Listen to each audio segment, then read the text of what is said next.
The Rings of Power has been praised by show media, and when they released that 25 million people watched the show's premiere, it sounded pretty good for Amazon. We didn't know the viewership for each region, but the numbers appeared to be solid, but apparently they weren't so solid because Rings of Power's premiere has been wrecked by House of the Dragon for US viewers. I have a bunch of things to show off, but before we get into the topic at hand, if you enjoy the content that I create, please make sure to subscribe to the channel and hit the notification bell. Follow me on social media like Twitter or mine so that you can see when my content is posted. And of course, if you do really enjoy the videos and the live streams that I create, please consider becoming a Dark Titan via Patreon for just $1 a month, or support the channel via YouTube memberships. All of the links are in the description, and of course, I do really appreciate all of the support. So this is a Media Play news article that references Samba TV numbers, and I have two articles like this that I wanted to show off. So the first one says, Prime Video's The Rings of Power fall short of Stranger Things and Obi-Wan Kenobi's debuts. Now, these are shows that, yes, were very hyped up when they came out, but I feel like we're talking about Lord of the Rings here. We're talking about an amazing set of source material. You would think that the Rings of Power would blow these shows out of the water, and in overall viewership, again, Amazon is saying that this show is viewed by 25 million people and it tops any Amazon original content, which is a great number, but US viewers just didn't show up to watch the Rings of Power. It says, now new data from Samba TV suggests the Rings bow, while good, was not as spectacular as hyped. And I have talked about all of the backlash on social media to the show, and I do think that there were a lot of people who boycotted the show, who decided, you know what, I'm not going to watch it, or I do not want to give Amazon money for this, so they ended up skipping out on it, and those are US viewers. They apparently really need every US viewer they can get. It says, indeed, 1.8 million US households watched The Rings of Power Episode 1 on Prime Video during the L+3D September 1st to 4th window. Another 1.3 million US households watched the Episode 2 during that same window. And the series debut marked Prime Video's highest 3-day viewership of any 2022 premiere on the platform.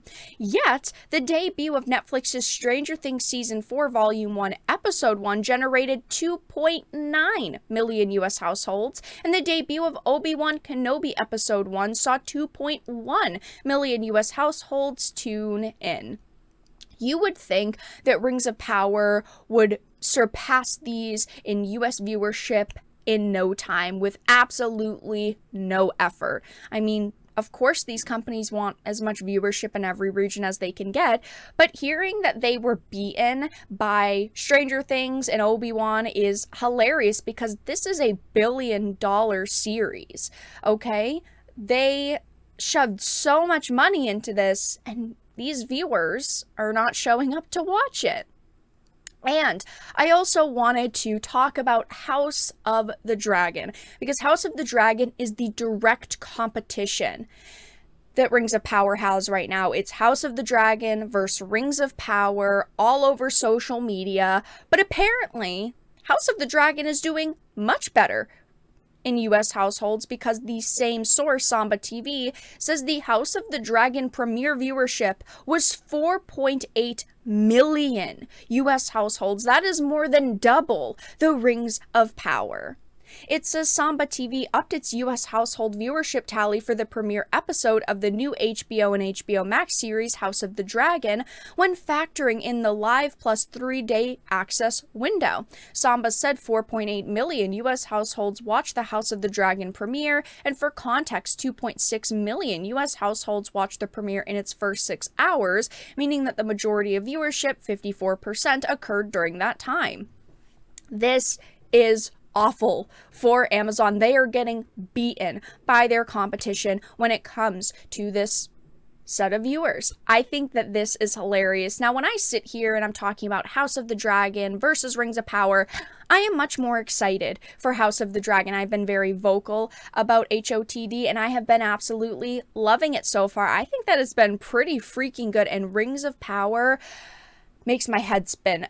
Watching it infuriated me, knowing that they had such amazing source material, knowing the direction they could have gone and the ways that these characters could have acted and also looked, the costumes.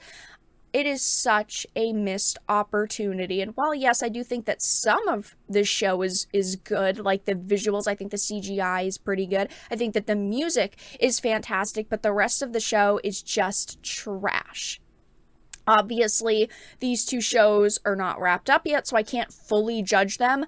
But when I'm thinking about what show I want to watch in a couple of days, I am definitely leading towards House of the Dragon. And of course, it's not just the US viewership numbers that are terrible. If we go on over to Rotten Tomatoes, the Rings of Power is currently sitting at an average audience score of 39%. So over the past couple of days, it has gone up by a couple of points, but a lot of people believe that there's a lot of review manipulation going on with every platform, with Rotten Tomatoes, IMDb, and also on Amazon's own website, because if you go on over to IMDb, they are not allowing any reviews under a 5. So if you leave a 5, 4, 3, 2, 1 star, it doesn't matter. Your review gets instantly held and it doesn't go towards the score. And if we go to Amazon's own website, yeah, they still do not have customer reviews up. They said it was going to be 72 hours. They told journalists and the media, oh, we're just wanting to fight back against trolls in a couple of days. In 72 hours, the reviews will be up, and they are still not up. And of course, with the IMDb situation, Amazon owns IMDb. On Amazon's own website, there's no reviews. There's just a lot of shady shit going on with these review scores right now. But clearly, looking at Rotten Tomatoes, fans are fighting back. There are so many people leaving 1 stars, half stars, everyone just talking about how disappointed they are with Amazon and the product they thought was acceptable. User reviews say things like, did not like what Amazon did to the beloved characters of Tolkien's work. What kind of disgrace is this? Just terrible. Meh, it passed the time. Clearly, users are not impressed with this show. When Amazon announced the 25 million views that the premiere got, a lot of people didn't believe that, and at this point in time, I really don't believe them either. They're manipulating reviews, they're trying to silence critics. That could just be a random number that they released, but we at least know that the US viewership was much worse than the House of the Dragon. But that's all that I really had to discuss in this video. Let everyone know your thoughts in the comment section down below. If you enjoyed this, please make sure to give it a like, share it, and subscribe to the channel. And of course, if you didn't, make sure to give it a dislike. I appreciate your support either way, but I will talk to you all again in the next video really soon.